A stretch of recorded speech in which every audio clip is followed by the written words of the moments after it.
Muy bien, ahora vamos a ver algunas condiciones que debe de cumplir nuestro transistor para ubicarse en la zona de corte. Si tenemos acá, entonces nos dice la primera condición: si tenemos que el voltaje VBB es igual a 0, es decir, no vamos a tener un voltaje acá, entonces por ende pues no vamos a tener corriente, es decir, la corriente va a ser igual a 0, porque como tenemos la ley de Ohm, pues tenemos que la corriente es el voltaje sobre resistencia y pues nuestro voltaje VB es 0, por lo tanto pues no tenemos corriente. De igual manera en la corriente del colector, por la misma situación. Entonces de igual manera debe de cumplir la condición de que el voltaje de resistencia al colector debe de ser igual, nos va a dar igual a 0, y el voltaje de colector que tenemos por acá va a ser igual a BC,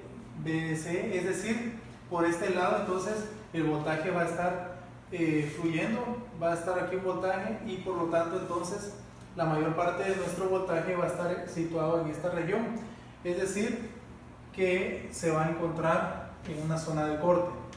Y ahora también la otra condición tenemos, que es la zona de saturación, que tenemos que el voltaje de resistencia al colector debe de ser aproximadamente, este signo significa aproximación, entonces debe ser aproximado al voltaje. Ahora tenemos acá la corriente del colector, la cual está dada por la ley de Ohm, y la sacamos del voltaje de resistencia colector, que lo hemos encontrado en esta sección de 4.79 sobre la resistencia del colector, y esa tenemos de 1.5 kilo ohmios. Nos da una corriente de colector acá de 3.1 miliamperios. Y ahora tenemos lo que es la beta. ¿Cómo vamos a calcular la beta? Ya encontradas las corrientes de colector y de base, podemos entonces dividirlas y poder tener el resultado de la ganancia de beta, que nos da 2.38.46. ¿Cómo podemos comprobar esto?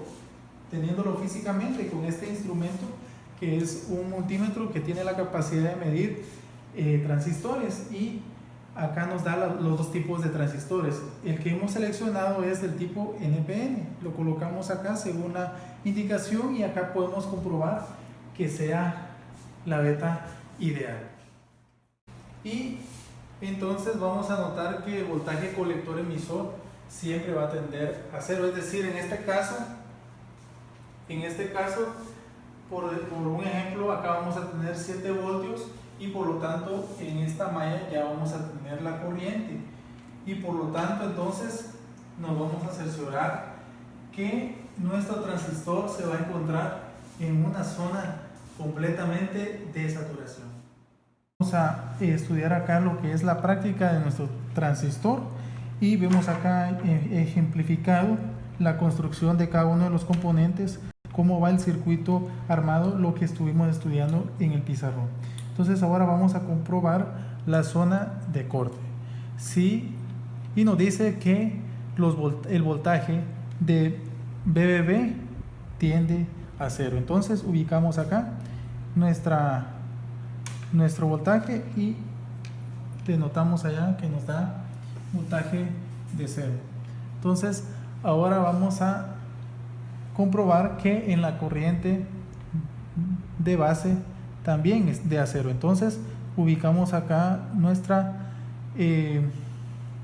pinzas y denotamos que de igual manera está a 0 voltios.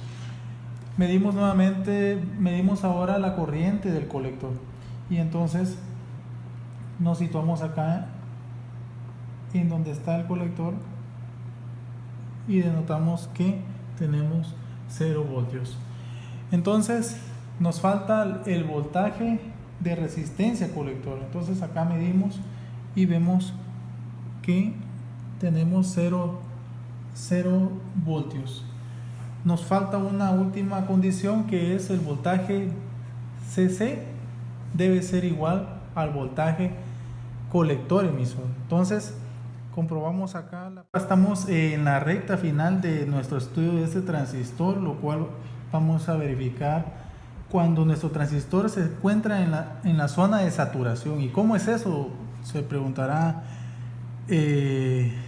cualquier persona que tenga dudas acerca de ese transistor. Y bueno, nos dice la condición que BRC es aproximadamente a BCC. Entonces colocamos acá y verificamos. Entonces vemos acá y conectamos nuestras pinzas analógicas y vemos que tenemos el 12 voltios. Y ahora verificamos voltaje resistencia colector. Entonces nos ubicamos acá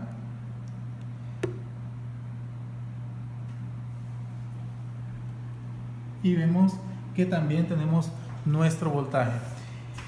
Pero dice la última condición que medir nuestro voltaje, lo cual debe de dar a un aproximado de 12 voltios. Y ahora vamos a verificar el voltaje colector emisor, lo cual nos situamos en esta sección y vemos que efectivamente nos da 12 voltios. Medir nuestro voltaje, lo cual debe de dar a un aproximado de 12 voltios. Y ahora vamos a verificar el voltaje colector emisor, lo cual nos situamos en esta sección y vemos que efectivamente nos da 12 voltios.